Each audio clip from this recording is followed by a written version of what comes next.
E se eu te dissesse que existe um aplicativo gratuito de escrita de notas que serve para estudar e desenvolver ideias, que foi criado há poucos anos por 2 desenvolvedores, contando hoje com uma equipe de 8 pessoas só, mas que conseguiu atrair milhões de usuários entusiastas, disputando espaço com gigantes como o Notion e o Evernote. Quem já conhece o canal sabe que eu estou falando do Obsidian. Se você quiser um tutorial, pode clicar no link acima. Mas nesse vídeo a gente vai falar um pouquinho da filosofia e dos princípios que estão por trás desse aplicativo, para entender um pouquinho onde é que a gente está se metendo, né, gente? Porque geralmente a gente encara os aplicativos como se fossem lápis de cor, né? Eu vou pegar um amarelo, um vermelho e um azul. Parece que eles são equivalentes, mas na verdade os aplicativos adotam princípios e valores muito diferentes uns dos outros. A grande maioria dos aplicativos de tomada de notas que surgiram nos últimos anos tem grana pesada por trás, e isso implica uma série de decisões de design que muitas vezes criam um conflito entre o interesse do usuário e o interesse dos investidores. Por exemplo, é muito comum que esses aplicativos obriguem que você coloque os seus dados na nuvem, onde eles podem servir para alimentar algoritmos de venda, inteligência artificial, e obrigam você muitas vezes a pagar uma assinatura para ter um serviço um pouco mais qualificado. O Obsidian faz exatamente o contrário. Ele coloca os seus arquivos no âmbito local. Ele parte do princípio de que os arquivos que você criou são seus. Parece um pouco óbvio, mas não é, né, gente? Mas isso que eu falei é só o começo. Nos próximos minutos eu vou te mostrar um pouquinho como que uma decisão pelo modelo de negócio e pelo design do aplicativo pode mudar completamente a forma como você estuda e desenvolve suas ideias. Para quem não sabe, eu estou no universo desses aplicativos de criação de notas há muitos anos. Eu usei o Evernote para escrever meu mestrado, o Notion para escrever meu doutorado, e hoje eu uso o Obsidian. Eu tenho mais de 8.000 notas dentro dele. Então assim, eu testei muitas opções, inclusive tem um outro vídeo onde eu faço um comparativo de 13 aplicativos de notas diferentes que você pode clicar também aqui no alto da tela para acessar. Mas agora vamos para essa análise crítica, gente, que é uma coisa muito interessante de fazer, e eu queria também apresentar esse canal onde a gente fala de técnicas de estudo e criação de ideias para estudantes, pesquisadores e para todo mundo que gosta de refletir criticamente e criativamente sobre suas ideias.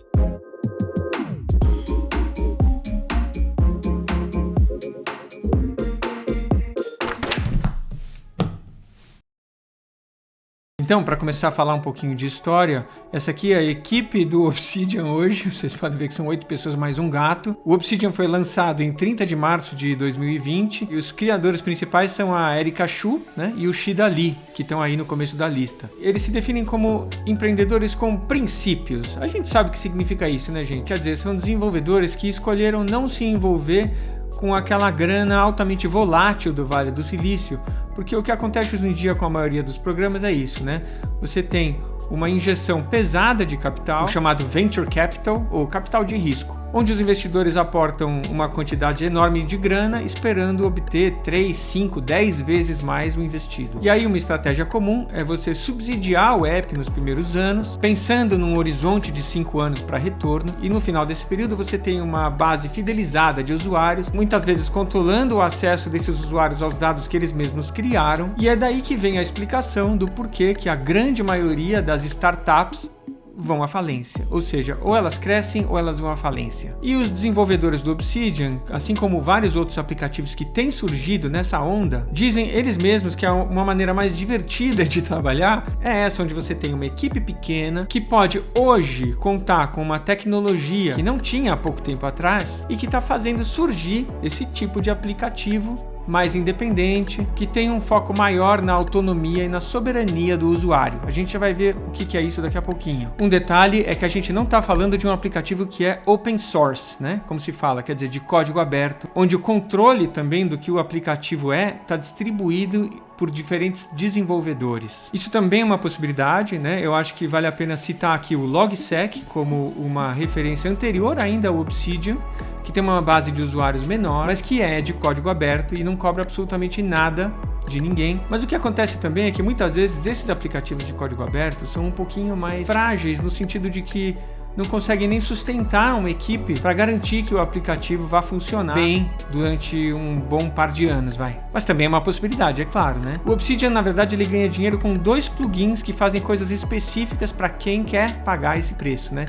De novo, a gente já vai ver daqui a pouquinho. O Obsidian tem 3 características principais e a primeira delas é a extensibilidade, que significa que o programa tem um núcleo duro bem básico e sobre ele você pode acrescentar uma quantidade enorme de funcionalidades na forma de plugins. Na verdade, são mais de 2.500 plugins que foram desenvolvidos pela comunidade. Então você tem um ambiente comunitário e colaborativo que permite essa alta customização do programa para as necessidades de cada um. É daí que vem um pouco o logo, né, do aplicativo, que é essa pedra lascada. E como fala nos princípios da página principal lá do Obsidian, nossa ambição é que o Obsidian seja a ferramenta que ajuda você a pensar com mais clareza. Como material, a obsidiana é moldada usando uma técnica chamada lascamento, que consiste em lascar lascas de rocha para criar bordas afiadas. A obsidiana ajuda você a aprimorar seus pensamentos e refinar suas ideias com precisão. O novo ícone representa uma ferramenta prática e fácil de usar que ajuda você a se destacar e a esculpir ideias claras. Então, a ideia é que, na verdade, a ferramenta se adapte a você e não você à ferramenta. E, claro, está implícito o fato de que as opções são opcionais. Quer dizer, se você quiser ficar com a versão básica do aplicativo, você pode ficar por aí. Se não gosta de incrementar muito o seu ambiente de trabalho, você fica no básico, não tem problema. Mas eu gosto de experimentar esse ambiente comunitário e colaborativo. Tem uma certa energia amistosa, assim, né? Quando você vai pesquisar um plugin, o cara tá lá falando, pode baixar aqui e tal, se você puder me compra um café, me paga um café, né? E você paga uma graninha lá para, enfim, se quiser também, é opcional, né? Então praticamente todos os plugins são gratuitos, né? Mas esse tipo de aplicativo ele tem uma origem que é do ambiente dos desenvolvedores, que usam aplicativos que são altamente customizáveis, onde você entra numa base local de opções e você vai acrescentando pedaços de códigos e tal. No caso do Obsidian, são pedaços de notas, né, no formato Markdown, ou então plugins que você também pode tirar e colocar de dentro das pastas internas do programa mesmo. Eu gosto de pensar nessa alta customização do programa como uma possibilidade de você espiar a cozinha do aplicativo, né? Você entra nas pastas internas do sistema lá do aplicativo e consegue ver o que está acontecendo. Um pouco como que eu venho da arquitetura, né? Um pouco como se a gente estivesse olhando para a planta de uma casa para descobrir onde é que passam os canos, os fios, onde é que estão os pilares escondidos nas paredes de alvenaria. E isso me lembra um pouco uma crítica que eu ouvi da modernidade, como um sistema de produção onde as coisas vão ficando cada vez mais complexas e onde os consumidores e cidadãos perdem progressivamente o contato sobre o modo como as coisas são fabricadas. E o exemplo clássico é o do relógio, né? Que antigamente tinha as engrenagens, tal, você conseguia abrir e ver o que estava acontecendo dentro dele. Enquanto hoje a gente está no digital, que é muito difícil da gente entender o que acontece, né? Mas pelo menos os arquivos onde você escreve as notas e as funcionalidades do programa podem ser montadas, digamos assim, né? Então tem uma sensação de artesania aí nesse negócio. E essa possibilidade de customizar o aplicativo para suas próprias necessidades tem uma pegadinha aí também, né? Que é bom ficar atento. A gente vai construindo uma certa subjetividade, né? Uma identidade própria dentro do programa e acaba se fascinando um pouco por isso, né? Esse aqui é o meu Obsidian. E o Notion também explora bastante isso, né? Mas é um aplicativo, tem uma versão gratuita também, mas ele é desse outro modelo, né? Do capital de risco. Então a gente também precisa tomar um pouquinho de cuidado com essa energia, né? Quer dizer, o aplicativo às vezes te leva a gastar muito tempo para você fazer uma coisa que é do seu gosto ou que você se identifica subjetivamente, né? O que também é legal, né?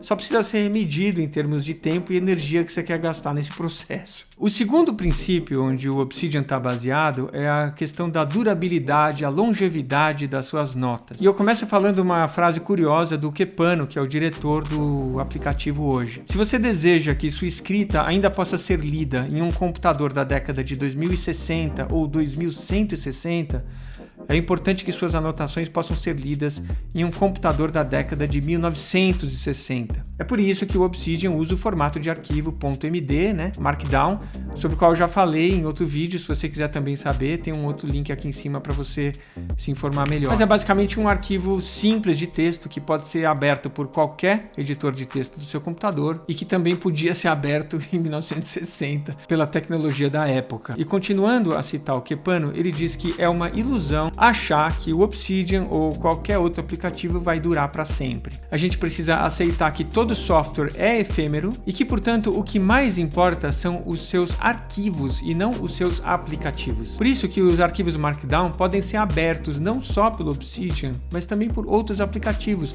como o Zettler, o Logsec e vários outros, que eu também já citei nesse outro vídeo que eu fiz comparando os aplicativos que eu já falei antes, né? Mas é isso, é um pouco a ideia de que os arquivos estão no nosso controle, os softwares não. Então vamos focar nos arquivos e permitir que diferentes softwares abram esses arquivos. E o terceiro princípio do Obsidian é a preocupação com a segurança e a autonomia do usuário. É por isso que as suas notas ficam armazenadas no seu computador e não na nuvem, e o aplicativo oferece serviços de sincronização entre os seus vários dispositivos e publicação das suas notas online, tudo com criptografia de ponta a ponta. Eu não sei muito bem o que é isso, mas é assim, o time não tem nenhum acesso aos seus dados a qualquer momento, né? E é nesses serviços de sincronização e publicação que eles cobram uma taxa que garante o funcionamento da empresa. E essa discussão tem a ver com a noção de soberania do usuário, que vem ganhando força na internet nos últimos anos, e que não significa só a segurança dos seus arquivos, porque muitos dos aplicativos online também são seguros, né?